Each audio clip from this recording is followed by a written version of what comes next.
మరి తమ్ముడు శేఖర్ గారు, నా తమ్ముడు నా గురించి మీకు పరిచయం చేశారు. 12 సంవత్సరాల వయసులో తమ్ముడు నేను స్కూల్లో జాయిన్ కలుసుకుని ఆ ప్రేమ, ఆ స్నేహం ఇప్పటి వరకు కొనసాగింది. కూర్చోతండి, కూర్చోమ్మా. ప్రియులరా, అయితే చదువుకున్నటువంటి మా క్లాస్మేట్స్ లేక విద్యార్థులు ఆయా జీవితాలలో స్థిరపడ్డాం. తమ్ముడు నేను ఏం చేస్తున్నానో మీరు చెప్పారు. నాతో చదువుకున్నటువంటి నేను స్పష్టంగా ఎదిగినటువంటి వారిలో నాతో పాటు 3 సేవకులుగా మారారు.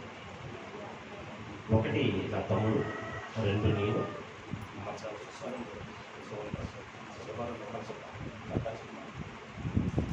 ఇంకొక నా స్నేహితుడు తొర్రేడులో సేవ చేస్తున్నాడు.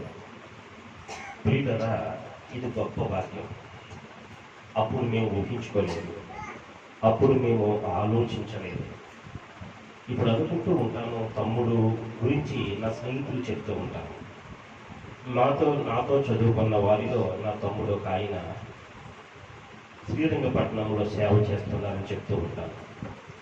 చాలా గర్వంగా, ఆనందంగా ఫీల్ అవుతూ ఉంటాను. ప్రియులరా, వాస్తవం మాట్లాడితే, నిజం ఆలోచిస్తే నా ఎంత తమ్ముడు లేక ఇంకొక సేవకుడు ఇంత భాగ్యవంతులు ప్రపంచంలో లేరు. ఇది మనకి ఎలా తెలుస్తుంది అంటే ప్రియులారా, ఒకరోజు పరలోకములో దేవుని సన్నిధిలో కలుసుకున్నప్పుడు నిజమైన సేవకులను దేవుడు ఎలాగా హెచ్చిస్తాడో, అంతేనండి, అంతేనా? ఒకవేళ సేవకుడు సరిగా లేకపోతే శిక్ష ఎంతని చెప్పాడైనా? సేమ్ శిక్ష 2 అంతలట, 2 అంతలు. 1 జ్ఞాపకం పెట్టుకోండి. సేవకులను రెట్టింపు సన్మానానికి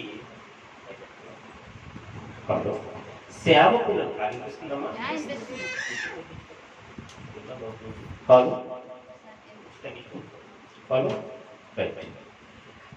సేవకులను రెట్టింపు సన్మానించమన్నారు ఆయన. రాశారు కదా, రెట్టింపు శిక్ష, రెట్టింపు సన్మానం. పరలోకం ఎదుగుతారు, దూరంగా కూర్చోబెడతాడా కదా, అక్కడ కూడా రెట్టింపుగా ఇచ్చిస్తాడు. మరి సరిగ్గా లేకపోతేనో ఓటింగ్ కూడా మన భాషలో శిక్ష కూడా అలాగే ఉంటుంది ప్రియులరా. అందుచేత ఎంత భాగ్యవంతులమంటే ప్రియులరా, లాజరుకున్న బ్రతుకుకి చనిపోయిన తర్వాత బ్రతుకుకి ఎంత తేడా అంటే, ధనవంతుడు ఏమనుకున్నాడు తెలిసి చూసి ఏమి బ్రతుందంటే, నేను ఆదివారం తప్ప మళ్ళీ గురుమాకం చూడను, ఎలా ఉన్నాను చూడండి నేను అనుకున్నాడు. ఎవరు? లాజరు సమయంలో, లాజరు కాలములో ఉన్న ధనవంతుడు. ఒక రోజున బ్రతుకులు ఎత్తితే ముగిసిపోయాయండి. అప్పుడు తేడా ఎంత ఉంది ప్రియులారా? మాటలకు అందనంత, ఊహకు అందనంత. అందుచేత తమ్ముడు నేను పెద్ద ఉద్యోగాలకు వెళ్ళి కోట్లు సంపాదించలేకపోవచ్చు, కానీ అబ్బా మేమేం చేసాం తెలిసింది, స్థిరమైన పునాది, వాస్తవమైన సంపద సంపాదించుకుంటున్నాం ప్రియులారా. అందుచేత మీలో మీ పిల్లలు ఎవరైనా నేను సేవ చేస్తానంటే అడ్డు చెప్పకండి ప్రియులారా, అడ్డు చెప్పకండి. మనలో చాలా మంది ఏం చేస్తాం తెలుసండి, బాగా చదువుల వాళ్ళని ఉద్యోగాలు చేయమంటాం, ఫెయిల్ అయిపోయిన నేను సేవ చేయమంటాం. చాలా మంది సేవకులు అందరూ అంతేనండి. నా భావం మీకు అర్థమైందంటే, అంటే బాగోడుగా అంతే కానీ పనికొచ్చే వాళ్ళు ఏమో లోకానికేనే బాగోడుగా. అందుచేత అలా కాదు ప్రియులారా, దేవునికి ఎవరు కావాలో తెలుసండి, దానియేలు లాంటి వాడు, శ్రేష్టమైన వారు కావాలండి. శ్రేష్టమైన వారిని ఇస్తే అమ్మో దేవుడు ఉన్నత స్థానంలో పెడతారు ప్రియులారా. ఇక మరొక విషయం, నా తమ్ముడు లాంటి సేవకుడు మీకు లభించడం అనుకున్నాను. ఇక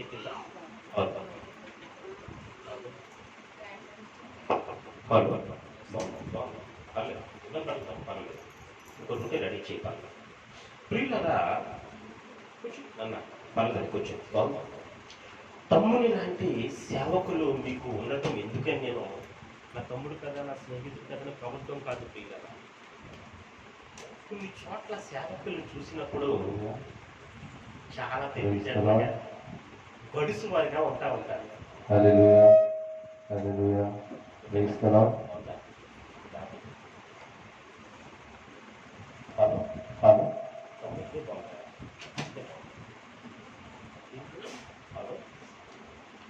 Hello.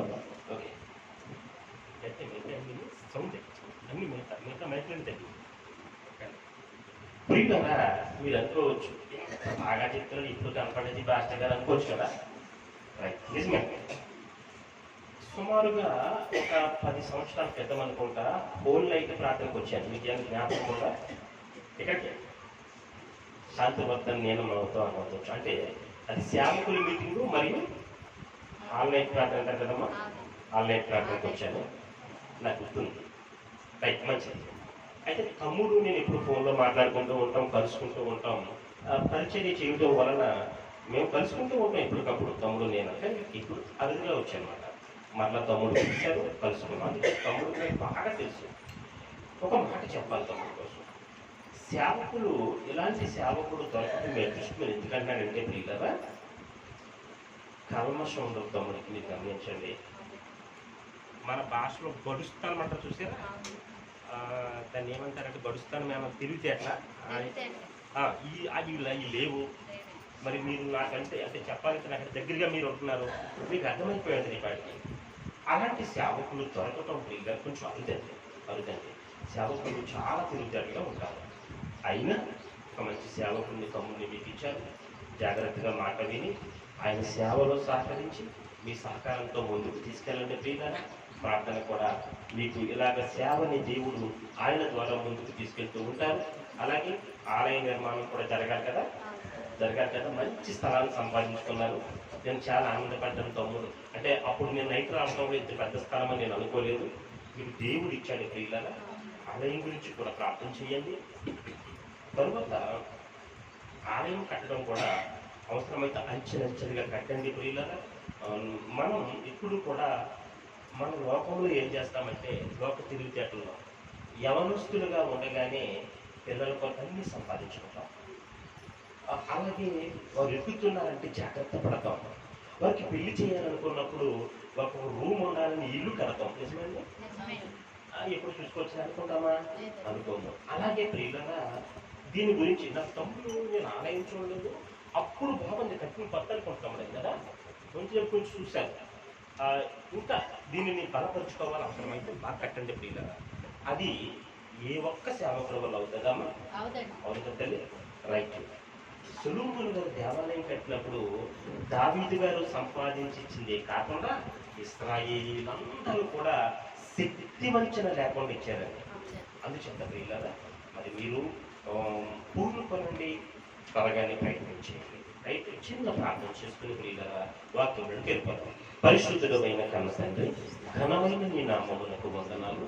నా ప్రియమైన తమ్ముడు శేఖర్ గారి తండ్రి, ఎంతగానో ప్రేమించి అద్భుతమైన ఒక సేవకునిగా చేసాం.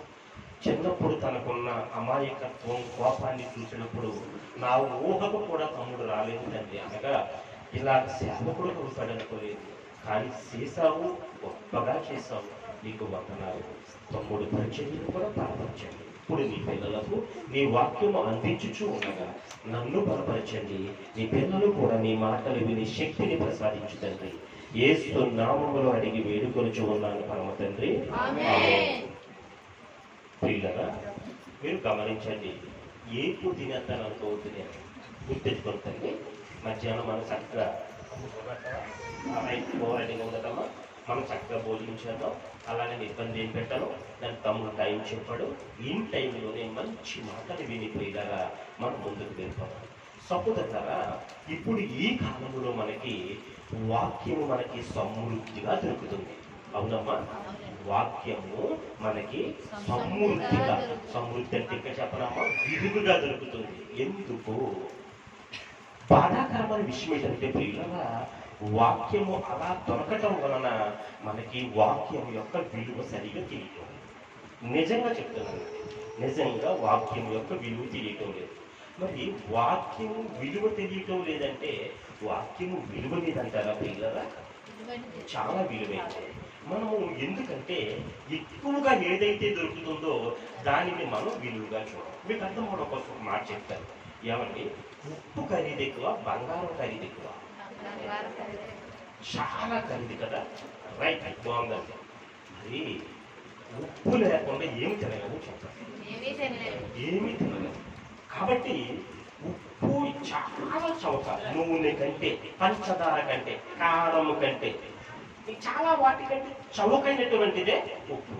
కానీ ఉప్పు వేయకపోతే చూసారా పిల్లరా, బాధాకరమైన విషయం ఏంటంటేనండి, అది చాలా అవసరం, తప్పనిసరిగా తినాలి, రుచికరమైనది. కానీ చవకగా దొరికింది కదా, వంటగదిలో ఎక్కడో పనికిరాని దాంట్లో పెడతామండి దాన్ని. నిజంగా ఇప్పుడైతే పర్వాలేదు కండి, మనంతా మారిపోయాం. నా చిన్నప్పుడు ఎక్కడుంది తమ్ముడు కొట్టు దగ్గరది, బయట బత్తాలో, తాటికి బత్తాలో చెక్క పెట్టులో ఉండేది. ఆ ఉప్పు యొక్క అవతారం ఎలా ఉండేదో మనం చెప్పలేను ఇప్పుడు. అలా తెచ్చుకున్న మనం కూడా ఒక తమ్ముడు దాన్ని మట్టి పాత్రలో పోసిపోరు. మరి నూనె ఎక్కడ పోసిపోరు, నువ్వులు ఎక్కడ పెట్టేవారు, ఉల్లిపాయలు ఎక్కడ ఉంచేవారు. చూసారండి, వాస్తవాన్ని ఎందుకు చెప్తున్నానంటే ప్రియులరా, వాక్యము ఉప్పు లాంటిది నిజమేనండి. కానీ బైబిలులో ఉంది తెలుసా, తేనె కంటేను, జుంటె తేనె దాఖల కంటేను, బంగారము కంటేను, ముత్యముల కంటేను విలువైనది. అయితే ఎందుకు ఈ రోజున ఉప్పులాగా మారిపోయిందంటే కారణం చెప్ప, చవకైపోయింది కదా. బైబిల్ని మనము చాలా సెల్ ఫోన్ దాచుకున్నంత భద్రంగా బైబిల్ దాచుకుంటున్నామా? వాస్తవం మాట్లాడుకుందాం. మనం సెల్ ఫోన్ దాచుకున్నంత జాగ్రత్తగా బైబిల్ దాచుకోవట్లేదు. కారణం ఏంటి తెలుసా? 200 లేక 250. మరి మొబైల్ బంగారము.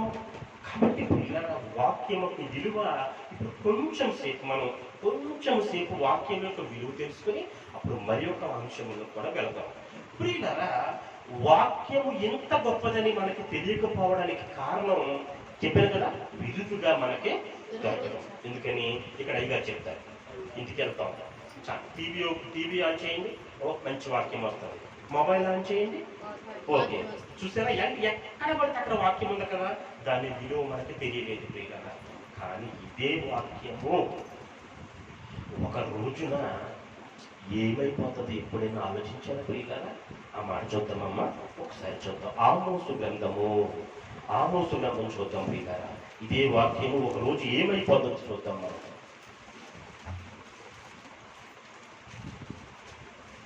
ఆమోసు గ్రంథము 8వ అధ్యాయం 11వ వచనం. ఆమోసు గ్రంథము, రాబో దినములలో, అంటే వస్తాయి ఈ దినాలు వస్తాయి. రాబో దినములలో దేశములో నేను క్షామము పుట్టింతును. ఇక్కడ కొంచెం 10th క్లాస్ కంటే పైకి చదువుకోమని చేయొద్దాం తల్లి, ఎవరైనా కూర్చులైనా. ఓకే, 10th క్లాస్ కంటే పైకి చదువుకోవాలి. నేను వాళ్ళని అడుగుతున్నాను, క్షామము అంటే ఏంటమ్మా? క్షేమం జస్ట్ అలా రాసేటంటే క్షేమం. అవునండి, క్షామం అంటే క్షేమం అంటే సర్వ సమృద్ధి, హాయిగా ఉండటం. ఇదిగో చూడండి, దేశములో ఏమి పుట్టిస్తారంటే ఆయన క్షామము. చదవండి. అది అన్నపానములు లేకపోవుట చేత కలుగు క్షామము. ఆ కలుగు కాదట, యెహోవా మాటను వినకపోవుట వలన కలుగు క్షామముగా ఉండును. ఇదే యెహోవా వాక్కు. ప్రియులారా, దేవుడు చూస్తే ఎంతండి చెప్పనా, ఉప్పు అంతా, ఇంకా రాళ్ళంతా విస్తారంగా వాక్యం దొరుకుతుంది. ఎందుకు అలా ఇస్తున్నాడు అనేది మనం తర్వాత చూసుకుందాం ప్రియులారా. అలాంటి వాక్యము మనకి ఇస్తున్నాడు కదా, ఇస్తే మనం ఏం చేస్తామని తెలుసండి, ఇప్పుడు లెక్క చేయండి. నేను ఒక మాట అడుగుతాను, నిజంగా చెప్పండి, అవును కాదు. అయ్యగారు, శేఖర్ అయ్యగారు పోయిన వారు ఏ వాక్యం చెప్పారు తక్కువ చెప్పండి అమ్మా. ఒక మాట నిజం, ఇది నిజం. కారణం ఎందుకు మర్చిపోతున్నాం మనం? పోయిన వారంలో ఎవరి ఫంక్షన్కి వెళ్ళి అడగండి, తక్కువ చెప్పండి. ఇది కారణం ఏంటంటే ప్రియులారా, వాక్యం మనకి ఎక్కువగా దొరుకుతుంది కదా, ఎక్కడ పడితే అక్కడ దొరుకుతుంది కదా. ఎందుకో తెలుసా ప్రియులారా, నీ పరలోకపు తండ్రి నీకు ఎలాగిస్తున్నాడో. ఏమండి, ఆకలి ఎక్కువ ఉన్న బిడ్డకి పాలు ఎలాగిస్తుందండి తల్లి? లెక్కటకాన్ని ఇస్తుందండి, వాడి తాగినన్ని పాలు ఇస్తుందండి. లోకములో ఎక్కడ చూసినా పూర్వం కంటే ఇప్పుడు ఇటు చూసినా పాపం కనపడుతుంది. అవునా? ఇంట్లోకి వెళ్ళి టీవీ ఆన్ చేస్తే అబ్బా పాపం కనపడుతుంది. మొబైల్ ఫోన్ తీస్తే చెప్పనక్కర్లేదు. ఇంకా స్నేహితుల దగ్గర కూర్చుని అందరూ మంచోళ్ళేనమ్మా కాదు. ఇలా ఎక్కడ చూసినా సరే పాపము చేయడానికి ఎంతగా ఆ వాతావరణం ఉందో దాని నుంచి కాపాడడానికి వాక్యము కూడా దేవుడు అంత ఎక్కువగా ఇస్తున్నాడు. గమనించారా తల్లి? గమనించారమ్మా? ఇప్పుడు చెప్పండి, ఎంత మనకు అవసరం ఉంది కాబట్టి అంతగా వాక్యాన్ని మనకి ఇస్తున్నాడు దేవుడు. కానీ మనం ఏం చేస్తున్నామో తెలుసా? దానిని పక్కన పెట్టేస్తున్నాం, వదిలేస్తున్నాం. అప్పుడు దేవుడు చూసి అంటున్నాడు, నాకు తెలుసు ఒక కాలం వస్తుంది, రాబోయే దినాలు వస్తున్నాయి. ఆ రాబోయే దినాలలో కరువు రప్పిస్తాడంటున్నాడు. ఏం కరువు అది? ఏం కరువు తెలుసా? వాక్యము లేకపోవుట అనేటువంటి కరువు. వాక్యము లేకపోవుట అనేటువంటి కరువు. అవునా? మీరు అనుకోవచ్చు అని చెప్తాం, ఏమంటారు తెలుసండి? వాక్యం లేకపోతే ఏమైపోతాం మనం? సరే కదా కదా మీ కదా నిజంగానండి. వాక్యము లేకపోతే ఎట్టి ప్రమాదము ఇప్పుడు మనకి తెలదు. ఇందాక తమ్ముడు ఏం చెప్పాడు తెలుసా? దేవుని మాట నన్ను కాపాడింది అన్నాడు. వీళ్ళ మీలో చాలా మంది తల్లులు, అక్కలు లాంటి వారు ఉన్నారు, బిడ్డలు, చెల్లెలు లాంటి వాళ్ళు కూడా ఉన్నారు. మీలో కొంతమంది ఆత్మహత్యలు చేసుకోవడానికి కూడా సిద్ధపడిన వారు ఉండొచ్చు. అప్పుడు మిమ్మల్ని ఎవరు కాపాడారమ్మా? వాక్యము కాపాడింది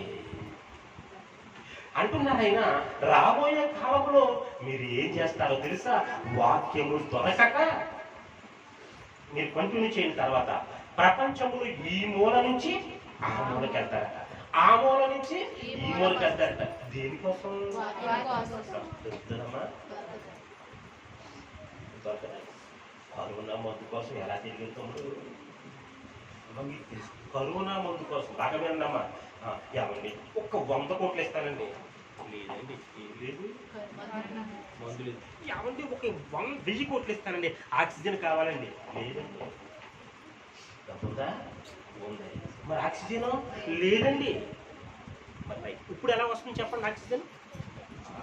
చూసారండి, సమృద్ధిగా వస్తుంది కదా, పీల్చుకుంటున్నాము కదా, కొనుక్కుంటా లేదు కదా. ఇప్పుడు తెలిసిందండి ఆక్సిజన్ అనగా దేవుడు ఇచ్చేటువంటి గాలి యొక్క విలువ అప్పుడు మనకు తెలిసింది. ప్రియులారా, అర్థమవుతుందమ్మా? అందుచేత నా ప్రియమైన సహోదరులారా, కరువు వచ్చినప్పుడే మనకు అర్థమవుతుందండి వాక్యం యొక్క విలువ. ఇప్పుడు ఒక ఆశ్చర్యపోయే విషయం చూద్దాం. చాలా జాగ్రత్తగా ఆలోచిద్దాం. బైబిల్ ఎంత గొప్పదో, చదువుతుంటే ఎంత బాగుంటుందో. మత్తయి సువార్త 13వ అధ్యాయం చూద్దాం. మత్తయి సువార్త 13వ అధ్యాయం.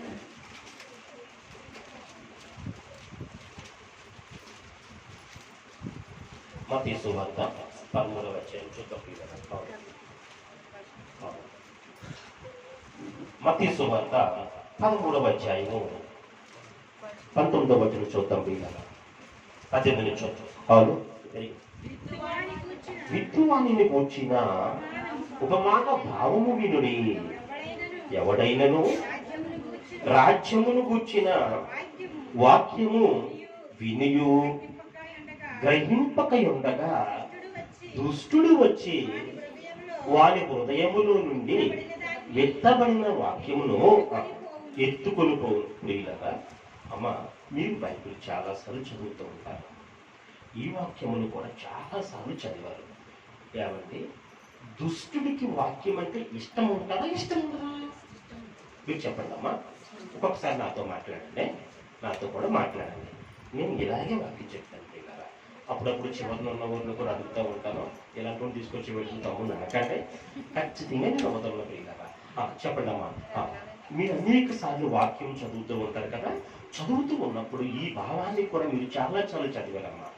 వాక్యమును దేవుడు విత్తాడు అంటే, విత్తనం అంటే వాక్యము. ఆయన విత్తినప్పుడు ఎన్ని రకాల నేలల్లో పడినాయం? అది 4 రకాల నేలల్లో పడి. అది నిజమే. ఆ విత్తనాలు ఎన్ని రకాలమ్మా? ఒకే రకం. రాష్ట్రం గారు పాపం మెలుగుగా ఉండి కొంచెం కవర్ చేసుకుంటున్నారు. ఒక్కసారి అమ్మ మన సహోదరులతో మాట్లాడుతూ ఉందాం. రైట్. నేలలు ఎన్ని రకాలమ్మా? Very good. అంటే మన హృదయమే ఒక నేల లాంటిది. ఈ ప్రపంచంలో వాక్యము వినేటువంటి వారిని దేవుడు 4 రకాలు చేశాడమ్మా. 4 రకాలు చేశాడు. మనం ఒక రకం గురించి ఆలోచించినప్పుడు అందులో రాతి నేలను పడిన విత్తనం గురించి చదువుతున్నాం కదా. వాక్యం ఎవరొచ్చి ఎత్తుకుపోయారంట?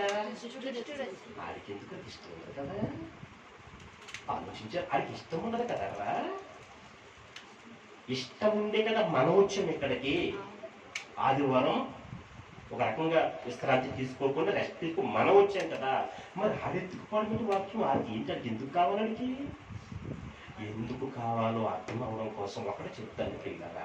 అమ్మ, మీరు అప్పుడప్పుడు వార్తలు చూస్తూ ఉంటారు కదా. తీవ్రవాదులు, నక్సలైట్లు, ఉగ్రవాదులని పోలీస్ స్టేషన్ మీద దాడి చేసి, మిలిటరీ క్యాంపుల మీద దాడి చేసి వారిని చంపేసి ఏం పట్టిపోయారంటే అది ఆయుధాలు ఎందుకు పట్టుకుపోతారండి? ఆయుధాలు ఎందుకు పట్టుకుపోతారంటే పిల్లగా, అదే ఆయుధాలతోటి ఆ పోలీసు వారు కానీ ఆ మిలిటరీ వారు కానీ ఎవరిని చంపారండి? ఇప్పుడు మీకు అర్థమైపోయిందా పిల్లగా? వాక్యము దుష్టుడు ఎందుకు పట్టుకుపోతున్నాడంటే వాక్యము ఒక ఆయుధం. వాక్యము నిన్ను రక్షించేది. వాక్యము దుష్టుని నుంచి నిన్ను కాపాడేది. ఏంటంటే వాక్యం ఆయుధమా? ఇప్పుడు ఈ మాట వినదా? ఇలా చెప్పారు పాస్టర్ కొత్తగానే. అవునా? అవును కాదు చూద్దామా? ఎఫెసీయులకు రాసిన పత్రిక 6వ అధ్యాయం చూడండి పిల్లరా. ఎఫెసీయులకు రాసిన పత్రిక 6వ అధ్యాయము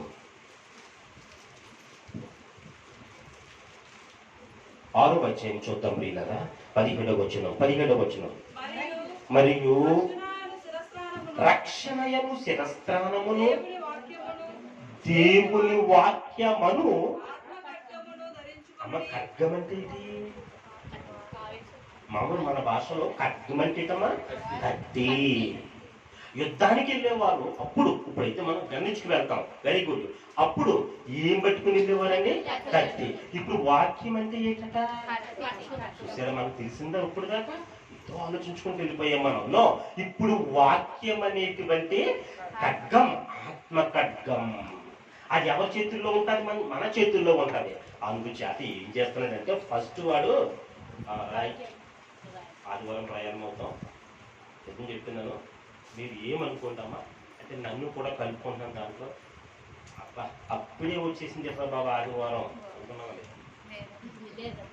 మంచోళ్ళే మీరు మంచోళ్ళే. అప్పుడప్పుడు అనుకుంటున్నాను నేను. అందుచేత పిల్లరా, సరే ఒక్కొక్కసారి ఉపవాస కూడికి జరుగుతుంది మనకి. గురువారం మీకు ఇప్పుడు జరుగుతుంది సరే. అబ్బా, అనిపించిందా? అనిపిస్తుంది. ఎందుకంటే ప్రియుల, ఇది మన శరీరం. ఇదేంటిది? శరీరం. దీనికి బంగారం ఇష్టమైనట్టు, మంచి బట్టలు ఇష్టమైనట్టు, లేక ఏసీ ఇష్టమైనట్టు వాక్యం ఇష్టమవుతుందా? ఇష్టము కాదండి వాక్యం శరీరానికి. ఎందుకంటే శరీర ఆశలు వేరు, శరీరానికి ఇష్టమయ్యేది వేరు. మనం ఏం చేస్తామని తెలుసండి, అప్పుడు శరీరం అంటే అప్పుడు వచ్చేసింది శుక్రవారం, అప్పుడు వచ్చేసింది ఆదివారం అంటే మనం ఏం చేస్తాం తెలుసా? ఖచ్చితంగా ఈడ్చుకుని వస్తున్నాం. వాక్యములు అలా ఉందండి. ఏం చేస్తున్నాం మనం? శరీరాన్ని ఈడ్చుకుని వస్తున్నాం. కొంతమంది ఈడ్చుకుని రాలేక, పాస్టర్ గారితో పోరు పడలేక, ఇంట్లో అమ్మా నాన్న మాట పోరు పడలేక, లేకపోతే ఏదో కారణం చేత జాగ్రత్తగా వచ్చేస్తాం మన గుళ్ళోకి. వచ్చిన తరువాత ప్రియులారా, వాక్యము, దేవుని వాక్యం ప్రవాహమున వస్తూ ఉంటుందండి. ప్రవాహమున వస్తూ ఉంటుంది ప్రియులారా. వచ్చినప్పుడు మరి సిద్ధపడి రాలేదు కదా. ఏం సిద్ధంగా లేదమ్మా? మంచి వస్త్రాలు ఉంటాయి, తలబొ అన్నీ బాగుంటాయి. కానీ ఏది సిద్ధంగా లేదు? హృదయం సిద్ధంగా లేదు. కాబట్టి ఆ హృదయం ఎలా ఉంటుంది అంటేనండి, నేషనల్ హైవే లాగా ఉంటుంది కదా. ఎలా ఉంటుందా? నేషనల్ హైవే మీద ముక్కు పడక పడిపోయినా సరే కనపడుతుందండి. అపవాది గారు వచ్చి అలాగే కూడా వస్తాడు. ఆలయంలోకి వచ్చి ఒక్కొక్కరి దగ్గర 80 మంది కూర్చుంటారు. తమ్ముడు అమ్మ, నిజమా అబద్ధమా? ఎంతమంది కూర్చుంటారండి? ఎక్కడ ఉంది? నిజమేనా తల్లి? మత్తయి సువార్త 12వ అధ్యాయం చూద్దాం పిల్లరా. 45వ వచనం చూడు ఒకసారి. మత్తయి సువార్త 12వ అధ్యాయం చూద్దాం ప్రియులారా. అపవిత్రాత్మ ఒక మనుష్యుని వదిలిపోయిన తరువాత అది విశ్రాంతి వెతుకుచు నీరు లేని చోట తిరుగుచుండును. విశ్రాంతి దొరకనందున నేను వదిలి వచ్చిన నా ఇంటికి తిరిగి వెళ్ళుననుకుని వచ్చి ఏం జరిగిందంటే తల్లి అంటే ఎవరు లేనంటే అర్థం ఏంటి? వాక్యం అనే క్రీస్తు లేడు. ఆ హృదయములో ఆ ఇంటిలో ఖడ్గము లేదు. ఆ ఇంటిలో ఏమి లేదండి? వాక్యమనే ఖడ్గము లేదు. ఇంకా వాక్యమనే అగ్ని లేదు. వాక్యమనే శక్తి లేదు. అది వచ్చిందండి. మరి అంతకుముందు ఎందుకు వెళ్ళిపోయింది? అందుకని ఎందుకు వెళ్ళిపోయింది తెలుసు. తరిమేసావు. ఎవరు? నువ్వే. ఏం పట్టుకుని? వాక్యం అనే ఖడ్గం పట్టుకుని తరిమేసి దండం పెట్టాలి. కానీ మాట చెప్పిన చాలా చోట్ల తిరిగింది. ఆ ఛానల్లో విషయం చెప్పిన తల్లి మనంత కంఫర్ట్మెంట్ ప్లేస్ దొరకదంటే ఎక్కడదండి.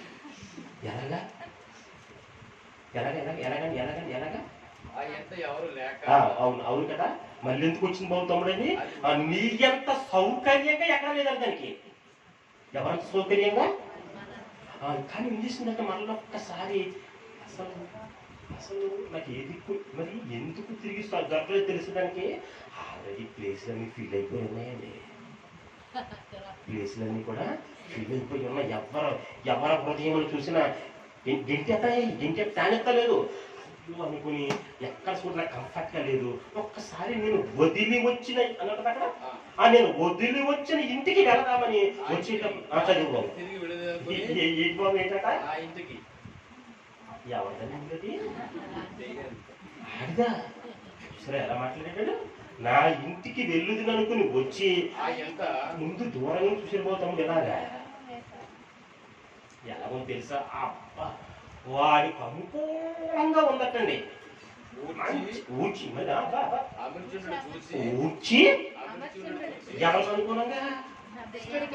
దుష్టులకు అనుకూలంగా. అబ్బా తీరా ఉంది.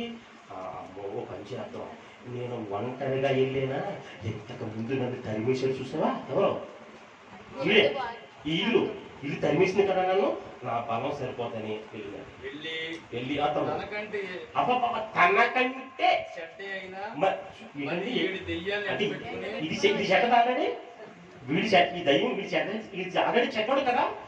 ఇప్పుడు ఏం చేసింది వెళ్ళి ఆ ఏది ఎలాంటి మాట మరి దీనికంటే మరీ చెడ్డమైన ఇంకా చెప్పాలంటే బలమైన ఉందామా బాబు? అవునా? 7+ గంట పెట్టుకుని వచ్చాను కదా. ఇప్పుడు 7+ ఉంటే ఎంత అయిందండి? నేను చెప్పింది కరెక్టేనమ్మా?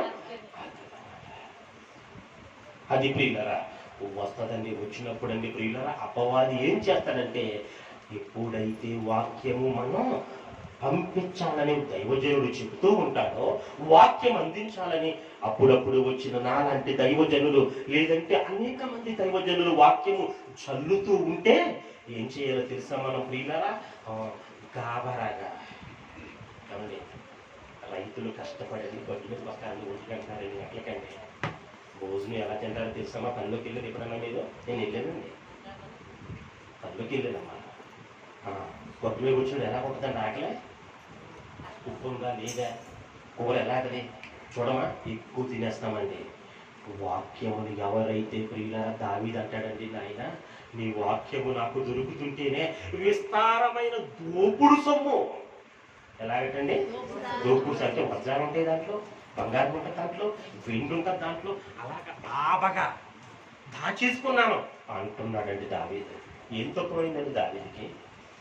ప్రియులారా అలా దాచుకోవలసిన వాక్యాన్ని ఎప్పుడైతే మనం హైవే లాగా హృదయాన్ని వదిలేసి ఉంచామనుకోండి, మన వాక్యం పడుతుందండి దాంట్లో.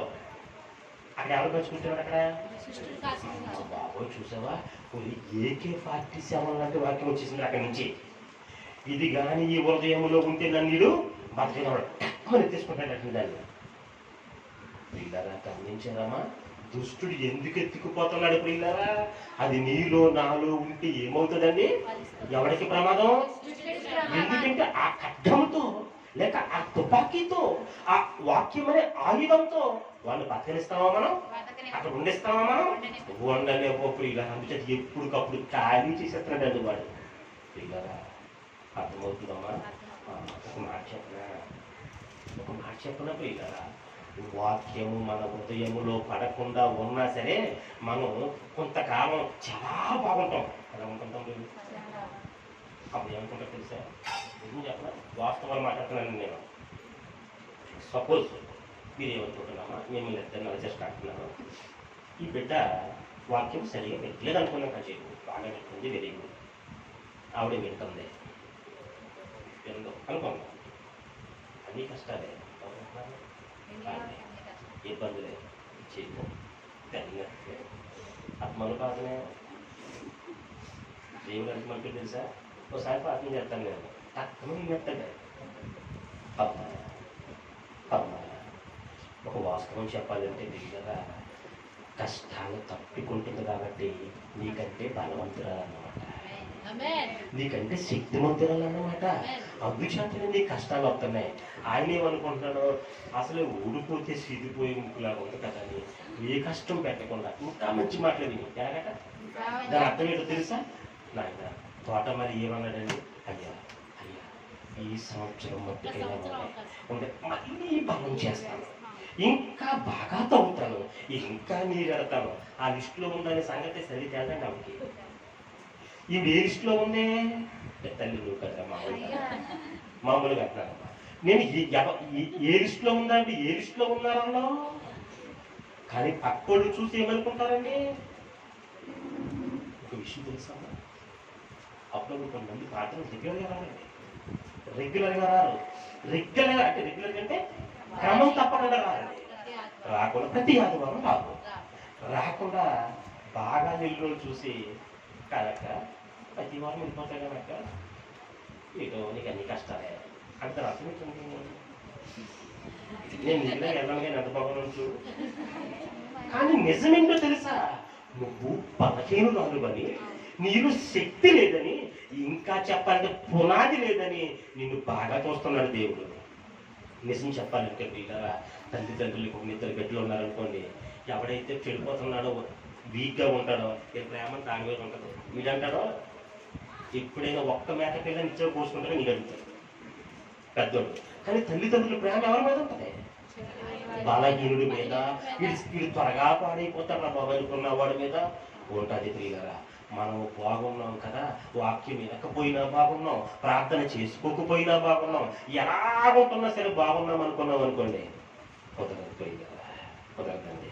ఒక రోజున అపవాది మరలా వస్తాడండి.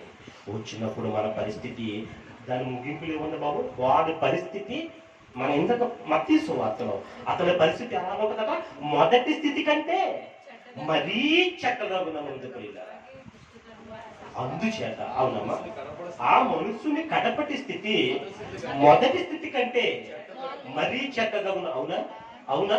అందుచేత నా ప్రియమైన సహోదరులైన మీకు అందరికీ నేను మనవి చేసేది ఏంటంటే ప్రియులారా, మీరు వాక్యం వింటున్నప్పుడు దాన్ని ఏం చేయాలమ్మా, మనం హృదయంలో దాచుకోవాలి. ఇప్పుడు మనం వెళ్తాం కదా, మనం బయటికి వెళ్ళిపోతాం, ఇంటికి వెళ్ళిపోతాం, మన బుర్రలో ఏం తిరుగుతూ ఉండాలండి? ఖచ్చితంగా వాక్యము తిరుగుతూ ఉండాలి. ఇక్కడ సేవకుడు వాక్యం చెప్పినప్పుడు ప్రియులారా ఎంతో బాగా చదవాలండి. బైబిల్ని బాగా చదవాలి, పదే చదవాలండి. మంచి వంట చేసి పెడితే రుచికరంగా ఎలా ఉంటుందో, మాటలు ఉప్పు వేసినట్టుగా సారవంతముగా ఉండేలాగా వాక్యం తయారు చేయాలి ప్రియులారా. మీకు వాక్యము చెప్పడానికి దైవజనుడు ముందు ఏం చేయాలమ్మా, వాక్యాన్ని ఇక్కడ గంట చెప్పాలనుకోండి, కొన్ని గంటలు చదవాలి, ఆలోచించాలి, వాక్యాన్ని మననం చేసుకోవాలి. వాక్యము గురించి ఆలోచిస్తేనే అప్పుడు ఆ మాటలు వస్తాయి కదా. మనం ఏం చేయాలి, చాలా జాగ్రత్తగా దాచుకోవాలి ప్రియులారా. దాచుకుంటారు కదా, కాబట్టి ఒకవేళ ఉప్పులాగా దొరికేస్తుందని, విరివిగా దొరికేస్తుందని నిర్లక్ష్యం చెయ్యొద్దు, ప్రమాదంలో పడిపోతాం. వాక్యములు దాచుకోవడం అంటే మరొక అర్థం చెప్తున్నాను ప్రియులారా, వాక్యం ప్రకారంగా చెయ్యటం, వాక్యం ప్రకారంగా బ్రతకటం, వాక్యం ప్రకారంగా జీవించడం. ప్రియులారా మీరు ఎప్పుడైనా వాక్యం ప్రకారంగా బ్రతికినప్పుడు మీ హృదయం కానీ మీ మనస్సు కానీ ఎలా ఉంటుందో మీరు చెప్పండి ఒకసారి. సంతోషంగా ఉంటుంది. ఇంకానమ్మా ఇంకా ధైర్యంగా ఎవరినైనా మాట్లాడతామా? అసలు అది ఎప్పుడు చూద్దాం అనిపిస్తుంది అనమాట. వాక్య ప్రకారంగా ఎప్పుడైతే బ్రతుకుతామో, వాక్య ప్రకారం ఎప్పుడైతే జీవిస్తామో ఎవరుకుంటాం మనం? ఇంకా ఇంకా ఎవరా మాట్లాడేది? ఎవడా వాక్యం లేవని తెలుసా? యెహోవా యందు భయభక్తులు కలిగిన వారు సింహము వలె ధైర్యంగా ఉంటారు. సింహము వలె ధైర్యంగా ఉంటారు పిల్లరా. శద్రకు మేషకు అబేద్నెగో వారి ముందు అగ్నిగుండం మండుతుందండి. అగ్నిగుండం మండుతుంది. మామూలుగానా అది అగ్నిగుండం ఎలాంటి తెలుసా? ఇసిరిన వారు కాలిపోయారట. ఎవరు కాలిపోయారండి? అంటే ఎంత ఎంత భయంకరంగా ఉందో ఆలోచించుకుని ఒకసారి. విసిరిన వారు ఎంత బలవంతులని ఉంటారో. కానీ ప్రియులరా వాళ్ళు అంతకు ముందు బాగానే మాట్లాడారు వాళ్ళు. ఎప్పుడైతే వారి శక్తితో నిలబడన్నారో అప్పుడు దాకా రాజా అన్నారు. అప్పుడు నెబుకద్నెజరు అంటారండి. అప్పుడు లేచి పైకి లేచి ఎవరిని? మహారాజు గారిని. నెబుకద్నెజరు ఒకటి తెలుసా నీకు? ఏంటంటే నీకు కానీ అగ్నిగుండం ఎక్కడ ఉందనుకున్నాం? స్వాతం ఉందనుకున్నారా? ఎదురుగా ఉంది. ఎదురుగా ఉందండి. అగ్నిగుండానికి కానీ మేము భయపడం. అక్కడ ఉంటుందండి. ఈ వేడి గల అగ్నిగుండము నుంచి మా దేవుడు రక్షించగలడు. ఒకవేళ రక్షింపకపోయినను అంటే రక్షింపలేకపోయిననుందా? ఒకవేళ వెరీ గుడ్ అమ్మా. రక్షింపకపోయినను, రక్షింపలేకపోయిన కదండి, రక్షింపకపోయినను కాలిపోతాం. కానీ నీకేమన్నా దండం పెట్టింది నీ విగ్రహాన్ని దండం పెడతా గెట్రా. అప్పుడు దాకా ఎంత అగ్నిగుండం ఎంత అయినా అవి బాబు భయపడ్డారా? విసిరేసుకోమన్నారు. సింహము వలె వాళ్ళ నలుగురు తిరుగుతుంటే రాజుకి వెలుకొచ్చేసిందండి. రాజుకి షేక్ వచ్చేసింది పిల్లరా. గమనించారా? రాజు మార్చేసిందండి వాళ్ళ ధైర్యం. వాక్యము విని దాని ప్రకారముగా చేసేటప్పుడు ఉన్నటువంటి ధైర్యం పిల్లరా. ఇది ఎప్పుడు మన మనసులో పెట్టుకుని వాక్యాన్ని జాగ్రత్తగా విందాం. మరొక అంశం కూడా చూద్దాం పిల్లరా. నేను ఎన్ని మాట్లాడిన టైం ప్రకారంగా తమ్ముడు నాకు ఇచ్చిన టైం ప్రకారంగానే ముగించేస్తాను. కంగారు పడద్దు, భయపడద్దు పిల్లరా. ఏం భయపడకమ్మా చూద్దాం పిల్లరా. అప్పుడప్పుడు మనం ఏమనుకుంటూ ఉంటామంటే మనం దేవుణ్ణి మనకి కావలసింది అడుగుతూ ఉంటాం. సహోదరులారా, కావలసింది అడుగుతూ ఉంటాం. ప్రార్థన కూడా పట్టుదలగా చేస్తాం. ఉపవాసం ఉండి మరీ ఉపవాసం ఉండి ప్రార్థన చేస్తాం. ఇంకా చెప్పాలంటే చిన్నప్పటి నుంచి అడుగుతూ ఉంటాం. మనకి పెళ్ళి అయిపోతూ ఉంటుంది, పిల్లలు పుడుతూ ఉంటారు, మనం పెద్దవారం అయిపోతూ ఉంటాం, తాతలు కూడా అయిపోతాం, అమ్మమ్మలు నానమ్మలు కూడా అయిపోతాం. అది కూడా దేవుడు ఇవ్వడం. అప్పుడు ప్రియులారా రకరకాల ఆలోచనలు మనలో మొలకెత్తుతూ ఉంటాయి. రకరకాల తలంపులు మనలో రేకెత్తుతూ ఉంటాయి. అవి ఏంటో తెలుసా? కానీ దేవుడు ఇశ్రాయేలీయులకి అంత అద్భుతాలు చేసేటంట. తరువాత మా తాతకి మా నాన్నమ్మకి వాళ్ళకి పెద్ద అద్భుతాలు చేసేటంట. ఇప్పుడు ఏమైనా శక్తిగా తగ్గిపోయిందంట, దేవుడికి ఇవ్వటం లేదు. ఎప్పుడు అనుమానం వచ్చిందా? తల్లి మంచోడేమో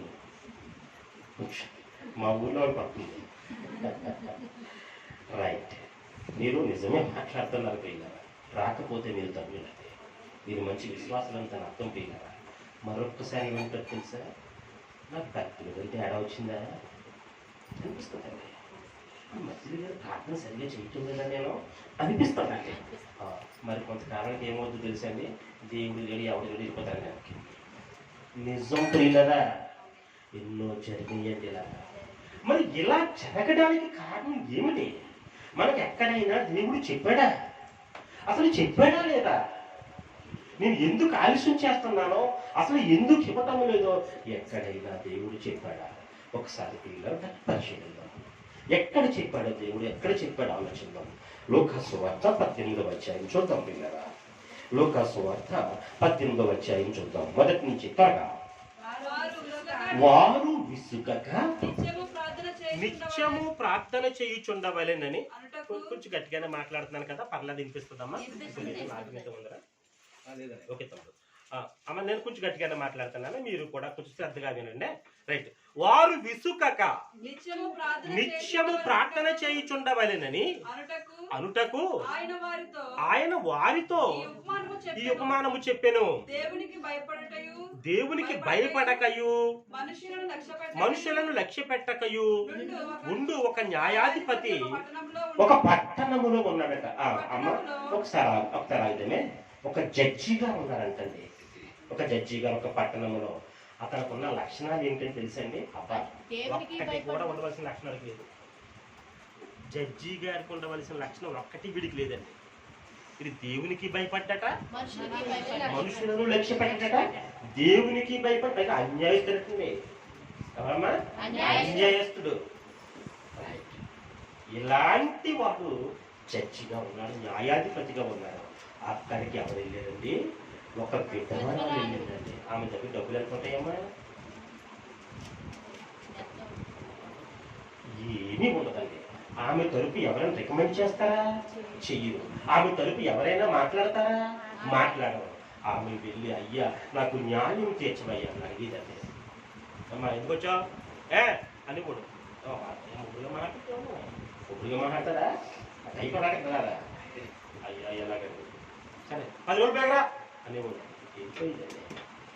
10 రోజులు పోయికి వచ్చేది. అదే వచ్చా అమౌంట్ తిరిగి మళ్ళీ చూసేవాడు. ఆ విషయం అదా చూద్దాంలే ఒక 20 రోజులు పోయిగా ఇలా వాయిదాల మీద వాయిదాలు తిప్పుతున్నాడండి. కానీ ఏం చేస్తుందండి ఈమె? మధ్యాహ్నం రమ్మంటే మధ్యాహ్నం, ఎప్పుడు రమ్మంటే అప్పుడే వస్తుందండి వచ్చి.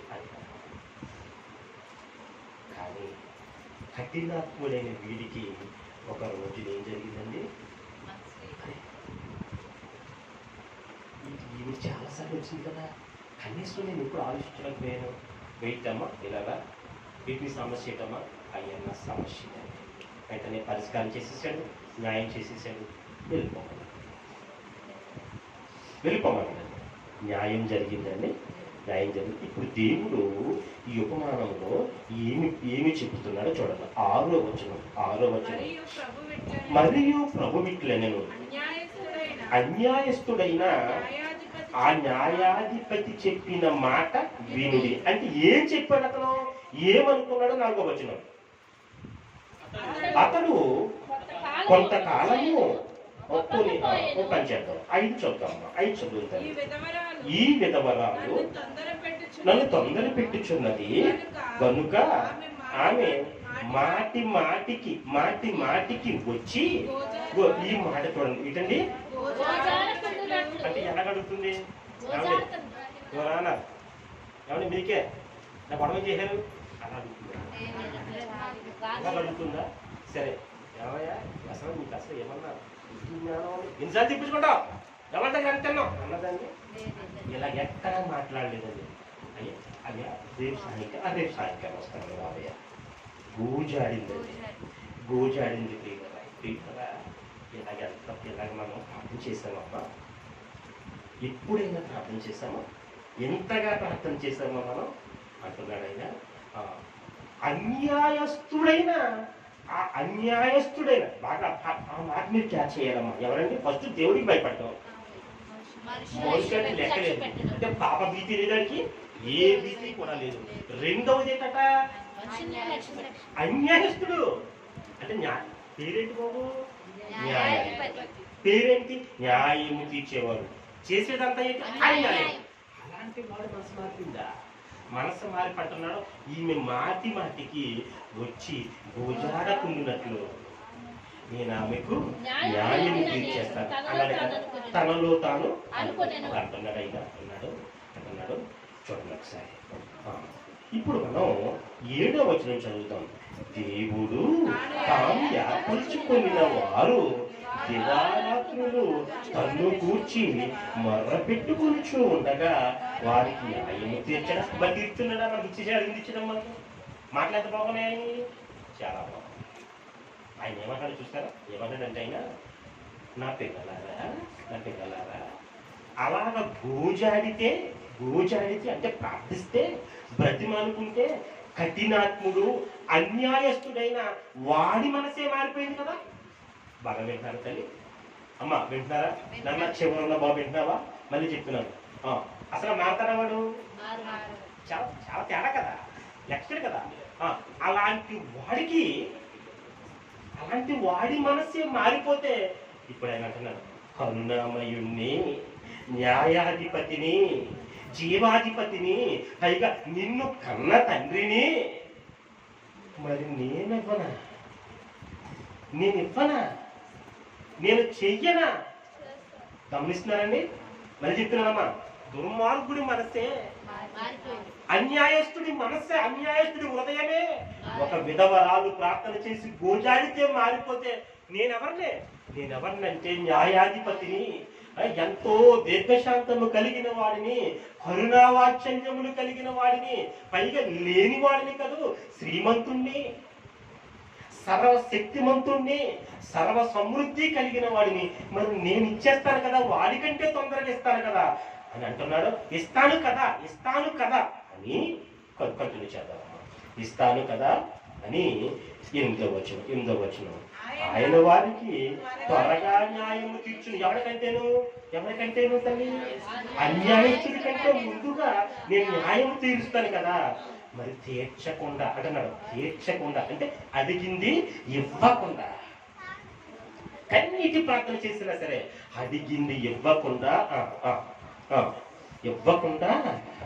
ఆయన వారి విషయమే కదా దీర్ఘశాంతము చూపుచున్నాడని మీతో చెప్పుచున్నాను. ఇప్పుడు దీర్ఘశాంతం అని ఉంటుంది కదా అక్కడ. దీర్ఘశాంతం కాదని దాని అర్థం ఎందుకని కింద చూడండి ఏమనుందో. ఏం చేస్తున్నాడమ్మా? అదేంటి, ఎందుకు ఆలస్యం చేస్తున్నాడు అని అంటున్నాడు. వారి విషయమే కదా. ఎందుకు ఆలస్యం చేస్తున్నాడంటమ్మా అంటే వారి గురించే కదా. ఏమండి, అడిగింది ఇస్తే ఇవ్వకుండానట ఆఫీసర్ కదా, త్వరగా ఇస్తాం గ్యారంటీ, ఇవ్వటం గ్యారంటీ. ఇప్పుడు ఇందులో కొంతమంది ఉద్యోగాల కోసం చదువుతున్నామండి, కాంపిటీషన్, అమ్మ పక్కన లేకపోతే కొంచెం ఉద్యోగం కోసం చదువుతున్నామండి, కాంపిటీషన్ కోసం మేము చదువుతున్నాము అన్నామని చేయలేదంటారు. మీరు యవనొస్తే ఎవరైనా నిజంగా చెప్పండి, ఉద్యోగాల కోసం చదువుతున్నారు కదా బాబు, సులువా కష్టమా? కష్టమేనన్నా, చాలా కదా, చాలా. ఇంకా ఒక్క మాట చెప్పాలంటే 1,00,000 మంది రాస్తారు తమ్ముడు, 5,000 మందికి 1000 మందికి ఇస్తారు ఇక్కడ. ఏమన్నా కరెక్ట్? నా టైంలోనండి సుమారుగా 3 లక్షల మంది పైగా రాసాం. మన జిల్లాలో 16,000 మంది పైగా రాశారు. ఉద్యోగాలు ఎంత తెలుసామో 450. అందులో నాకు ఒకటే గమనించేదా తల్లి, ఎంత కష్టపడ్డామో. రక్తం ఆవిరైపోయింది, దానికి వెళ్ళిపోతూ ఉండేది. భార్య కేకతుంటే ఏం కేక నిలబడేది కాదు, ఏం తినమంటారు నిలబడేది కాదు, ఏం కూర్చుంటున్నామో ఎక్కడ ఉంటున్నామో ఏమి అండర్ గ్రౌండ్లో పోయి అర్థం ఏంటి, లోకంలో లేని, ఇంకా ఎక్కడ ఉన్నాం అదే లోకంలో ఉన్నాం. రైట్. నేనే కాదు, చాలా మంది చదివారు అలాగా. ఎక్కువ కృపతో నాకు అనుగ్రహించాడు, వాళ్ళకి కూడా దేవుడు ఇస్తారు పిల్లలు. రైట్. ఇలా ఎంతో మంది కష్టపడి చదువుతున్నారు. కాలేదు కదండి. అలాగే కొంతమంది ఇల్లు కట్టుకోవాలని, మరి కొంతమంది అనేక మరి కొంతమందికి ఆరోగ్యం కావాలని, ఇలా ప్రియుల సంవత్సరాల కొద్ది అడుగుతున్నారు కదా. ఇస్తున్నాడు ఆయన? ఇవ్వటం లేదు, ఇంకా ఇవ్వలేదు. కొంతమందికి ఇచ్చాడు కూడా, ఎందుకు ఇవ్వటం లేదు? ఆలస్యమైన వారు ఆలోచిద్దాం, ఇంకా ఇవ్వని వారు ఒక్కసారి ఆలోచిద్దాం, ఇంకా పొందుకోని వారు ఆలోచిద్దాం, ఇంకా దొరకలు చూసారా మనకి వాళ్ళు ఒక్కసారి మనం ఆలోచిద్దాం. పైకి చెప్పు. భర్త అంటాడు, బాబు అర్థమాను ప్రార్థనకి వెళ్తావు, తెగ చేసేస్తావు, నీ ప్రార్థన నేనైనా ఆయనతో పాటు. ఏది అంటాడు ప్రియులారా. మన బంధువులు అంటారండి, మన స్నేహితులు అంటారండి, మన తల్లిదండ్రులు కూడా మనల్ని అంటారు ప్రియులారా. ఏం చేద్దాం అంటున్నాడు ఆయన. విచిత్రంగా అంటున్నాడు, నేను ఎందుకు ఆలస్యం చేస్తున్నానంటే వారి గురించే కదా. ఇది ఆలస్యం చేస్తాను, వేగిచ్చితే పర్వాలేకపోను, ఆలస్యం చేస్తున్నాను కానీ ఎవరి కోసమంట? అదేంటి నిజం మాట్లాడుకున్నామండి. మనకు ఎప్పుడు అవసరం మనకు తెలియదు ప్రియులారా. నిజమండి, మనకి ఎప్పుడు అవసరమో మనకు తెలియదు.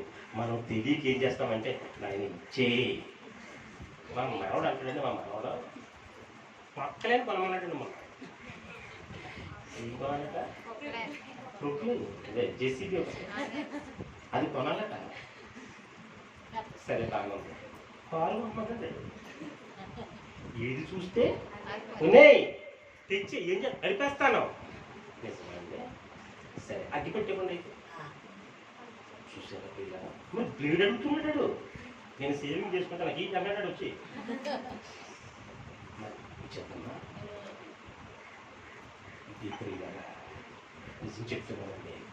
కర ఆకలి వేసినప్పుడు అన్నం పెట్టండి, అన్నం పెట్టండి, అప్పుడు ఇస్తాడు ప్రియులారా దేవుడు. ఆ సమయం మనకు తెలియదు అంటున్నాడు ఆయన. ఆ సమయం నీకు తెలియదు, ఆ యొక్క పరిస్థితి నీకు తెలియదు. ఒక్క వ్యక్తి గురించి ఆలోచిద్దాం, ముగించేస్తాను ప్రియులారా. యోసేపు. ఒరే నాయన నిన్ను రాజులు చేస్తానని చిన్నప్పుడు చెప్పాడు దేవుడు. చిన్నప్పుడు చెప్పాడు. ఎవరికమ్మా? యోసేపుకి.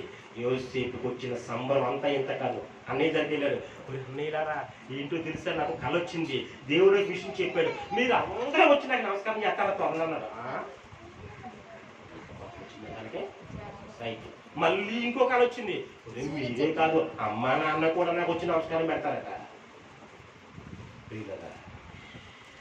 జరగాలి కదండి. రైట్.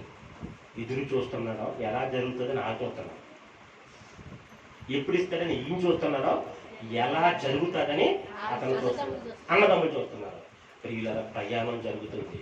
ఇప్పుడు మొదలయ్యింది. ఏమండి, ఒక్కటైనా యోసేపు జీవితంలో మహారాజు లాంటి వాడు అవ్వడానికి అవసరమైన సంఘటనలో ఒక్కటైనా జరుగుతున్నాయా? ఒక్కటైనా. చూసారండి విచిత్రం ఏంటో తెలుసా తల్లి? యోసేపు మహారాజు లాంటి అవుతాడు కదా, ఫస్ట్ స్టెప్ ఏంటో తెలుసా? బానిసగా అమ్మబడ్డాడు. అసలు బానిస అదేంటండి? ఏమన్నా పోలికుందా? ఇప్పుడు సపోజ్ నేను కరెక్ట్గా మన బిడ్డ కరెక్ట్గా ఏమే లక్షణాలు ఉండాలనుకోండి, 10th క్లాస్ స్కూల్ ఫస్ట్ అలా రావాలి. అమ్మో పాస్టర్ గారు చెప్పారు అవుతారు అనుకుంటారు. అది పాస్ అవ్వలేదు. పాస్టర్ గారి మాటకి ఆ చెక్కులు ఏమైనా పొందడం ఉంది అక్కడ. పాస్ అవ్వడమే కాదు చాలా సబ్జెక్టులు పోని వీడి కలిసి అందరా సేమ్ ప్రియులరా. ఇప్పుడు యోసేపు పరిస్థితి ఏం జరుగుతుందో తెలుసా? కనీసం మనం ఒక మహారాజు గారు తీసుకెళ్ళారంటే అనుకోవచ్చు, ఒక సైన్యంలో చేయలేదంటే అనుకోవచ్చు. ఎలా గమ్ముడయ్యాడండి? బానిస గమ్ముడయ్యాడు. ఇంకో విషయం ప్రియులారా, కొనుక్కున్న వాళ్ళు పెట్టుకున్నారా కొన్నారా? వాళ్ళ తీసుకెళ్ళారు. అక్కడ వాళ్ళు తీసుకెళ్ళి మీకు అమ్మకు విషయం తెలియదమ్మా, చెప్తే కన్నీళ్ళు వస్తాయి, గుండె పిండి పడుతుంది. ఆ టైంలో సంతలో పెట్టాము ఎవరిని బానిస. ఎక్కడమ్మా? ఎలాగ చేస్తాను మీకు గుండె చేతితో పట్టుకుని ఆడపిల్లలు నమ్మేటప్పుడు ఒక్క పట్ట కూడా ఉండదు ఆడపిల్లకి. నిజం. మగవాడిని నమ్మేటప్పుడు కూడా ఒకసారి బట్టలు ఉంచేవాళ్ళు. అలా చూసుకుని పాట అన్నమాట. ఎలాగా ఆ రోజులండి ఇది. పిల్లరా ఇదిగోనండి, యోసేపు అన్న తమ్ముడిని గురించి ఎంత బతిమలుకున్నాడు. ఒరే నాకు అమ్మ కావాలరా, నాన్న కావాలరా, నాకు చాలా బెంగ వచ్చేస్తున్నాడండి. వదిలేరా పిల్లరా? సరే అక్కడ తీసుకెళ్ళిన తర్వాత నేను నిలబెట్టేస్తాను.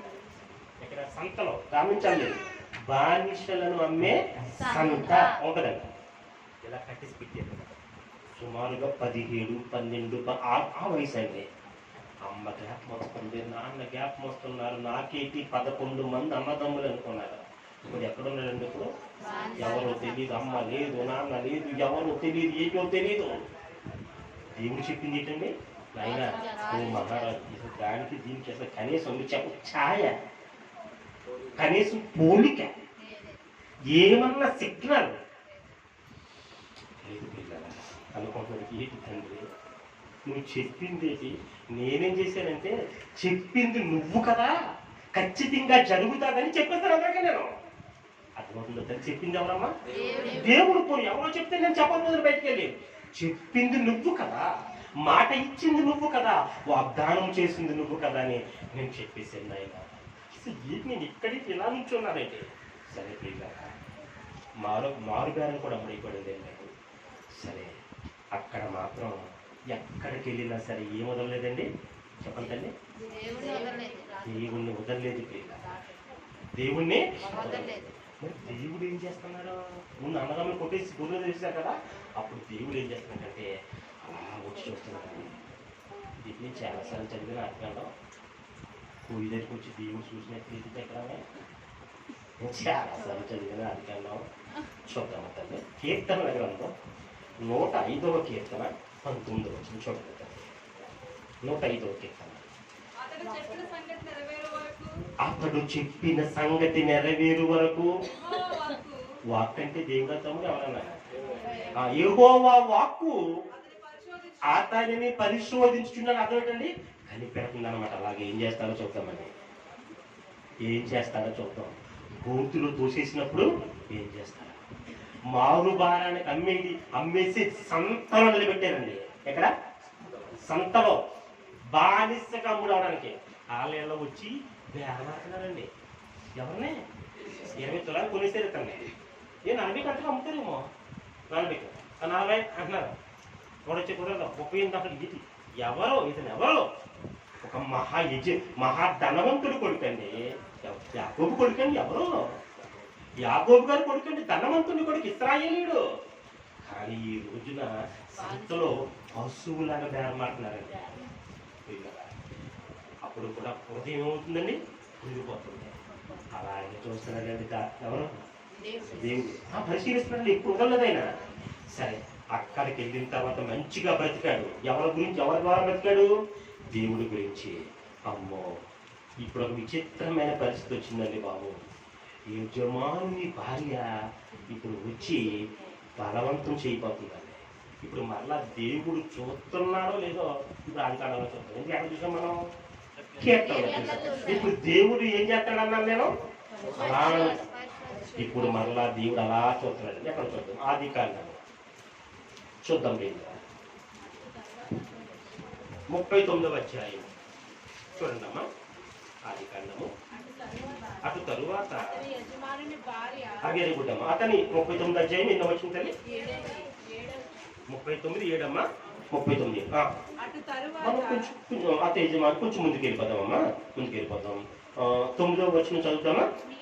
నీవు అతని భార్యమైనందున నిన్ను తప్ప మరి దేనిని నాకు అప్పగింపకై ఉండలేదు.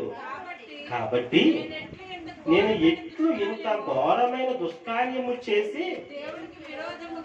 దేవుడు వచ్చాడమ్మ అక్కడికి, ఉన్నాడా తమ్ముడు, ఓపెన్గా మాట్లాడదాం. మామూలుగా ఏమంటారండి, మామూలుగా ఏమంటారు తెలుసా, ఫస్ట్ అమ్మ జాగ్రత్తగా తల్లి. మామూలు ఏమంటారంటే, అమ్మో మీ ఆయన గారు ఏమని అంటాడేమో, అక్కడ లేదు కదా. చూడండి ఎందుకు భయపడుతున్నారు చూడండి. వ్యక్తులు పాపము చెయ్యడానికి ఎవరికి భయపడాలి, ఇదిగో అదండి. దేవుడికి భయపడితే ఎక్కడా చెయ్యం మనం. ఇతరులు పిల్లలు ఎక్కడా చెయ్యం. మనుషులు ఏం చేస్తారని, అమ్మో అలా అందరూ చూస్తే, అమ్మో ఒకవేళ ఏమన్నా తెలిసి కేసు పెడితే ఇవేమి మాట్లాడతారు. ఇదండి ఇంతకు ఆవిడ ఎవ్వరు ఎక్కడ లేరండి. ఇంతకీ ఇతను కాదండి బలవంతం చేస్తున్నది, ఎవరో ఆమె చేస్తుంది బలవంతం. ఒకే రూములో ఇద్దరు మాత్రమే ఉన్నారండి, ఎవ్వరూ లేరండి. కానీ అక్కడ అంటున్నాడు, చూసారండి ఎవరు చూస్తున్నారంటమ్మా, దేవునికి విరోధముగా, అంటే పాపము పట్టుకుందునని. చూసారా ప్రియులారా, బాబు ఏం చేస్తుందట, ఇప్పుడు కూడా మళ్ళీ ఏం చేస్తుంది దేవుడు వాక్యం, అలా చూస్తుంది, అలా చూస్తూనే ఉంది. ఏం చేస్తాడో చూద్దామని. దేవునికి ఎంత ఆనందమైపోయింది ప్రియులారా, ఎంత ఆనందమైపోయిందో. రైట్ పారిపోయాడండి. ఇప్పుడు ఏం జరగాలి, అసలు ఏం జరగాలి? ఆ పారిపోయినది వెంటనే దేవుడు అద్భుతం చేసేసి, అమ్మ బాబు నువ్వు చాలా మంచోడు అని రాజుగారి ఇంట్లో పంపించాలి కదా. చెప్పండి అమ్మా. అరే ఇంకా దిగజారిపోయింది పరిస్థితి. ఇప్పుడు ప్రియులారా మీరు గమనిస్తున్నారా, దేవుని బాట ఎలా ఉందో, దేవుని బాట ఎలా ఉందో మీరు చూస్తున్నారా? దేవుని పరిశోధన ఎలా ఉందో మనం చూడాలి ఒకసారి. మనం ఏమనుకుంటున్నాం, ఏమి జరుగుతుంది, పోనీ అలాగని ఏమన్నా తప్పుదా వెళ్ళాడా? తప్పుదా వెళ్ళాడా? పోనీ యోసేపు వెళ్ళలేదు కదా.